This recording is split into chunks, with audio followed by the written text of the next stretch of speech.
Ever get frustrated when you're booking a flight and it's like impossible to find a direct route? Yeah, I know what you mean. It's like, why can't all flights just go straight to where you want to go? It seems a lot simpler, doesn't it? Yeah, you would think so, right? But the truth is, well, there's actually a lot more to it than meets the eye. Today, we're going to take a deep dive into the world of air travel and answer that question. Why aren't all flights direct? And believe me, it is a lot more complicated than you might think. We're going to be looking at cost efficiency, passenger demand, infrastructure limitations, and even weather, and how all of that plays into whether or not you get that coveted nonstop flight. One of the most obvious things that comes to mind when I think about direct versus connecting flights is fuel. I mean, longer flights need more fuel, right? And fuel is definitely not getting any cheaper these days. Right, absolutely. And that's where the whole idea of connecting flights and maximizing efficiency comes into play. Imagine for a second, instead of airlines, we're talking about a network of highways. Okay, I'm following. You've got those major interstates connecting big cities with smaller roads branching off to reach all those smaller towns and less traveled destinations. It's much more efficient to have that kind of system than a million tiny roads just crisscrossing everywhere, wouldn't you say? Yeah, definitely. A more organized system makes a lot more sense.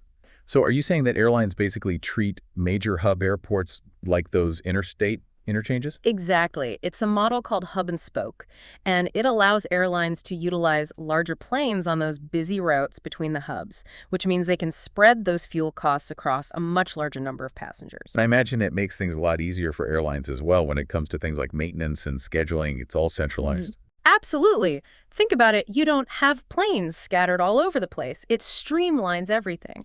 Plus, think about those less popular routes. You're not going to find a lot of people trying to fly from, say, a small town in the Midwest to a remote island in the Pacific. Yeah, there probably aren't enough passengers to fill a whole plane every day for that kind of route. Right. And airlines are businesses at the end of the day. They got to make sure those planes are full to stay profitable. Connecting flights play a huge role in gathering passengers from various locations at those hub airports. It ensures those less traveled routes are still viable options, even if it means a layover for some passengers. It's amazing how it all comes down to this intricate balancing act between costs, logistics, and passenger demand. It's a puzzle. But what about the airports themselves? Why can't all airports just upgrade and accommodate those massive long-haul planes?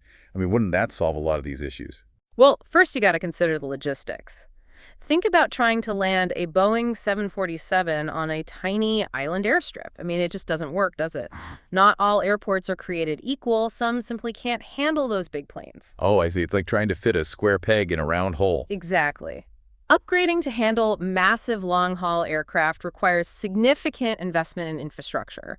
We're talking longer runways, specialized terminals, all the support systems for handling international arrivals, and of course all the costs that come with it. Smaller airports, especially in remote areas or smaller cities, just might not have the physical space or resources for that kind of expansion. And even if they did, sometimes it just doesn't make economic sense for them to do so. So we've got the cost of fuel, the demand for certain routes, and then the limitations of physical infrastructure at airports. Are we missing anything? Well, we can't forget about the one thing that nobody can really control: weather. Oh, yeah. Yeah, Mother Nature always has to have her say, doesn't she? absolutely. You can plan the most meticulous routes, perfect schedules, but a sudden snowstorm or some crazy headwinds can throw everything off. Safety is the top priority. So sometimes that means diverting a plane, making an unscheduled landing, or delaying takeoff to avoid turbulent skies. Wow, it's incredible how many moving parts there are in air travel that we never even think about. And I haven't even mentioned how airlines use connecting flights as part of their own strategy. Right. I mean, for airlines, it's not just about getting passengers from point A to point B. They analyze which routes are the most profitable, where they can offer those premium direct services, and how to maximize the efficiency of their entire network.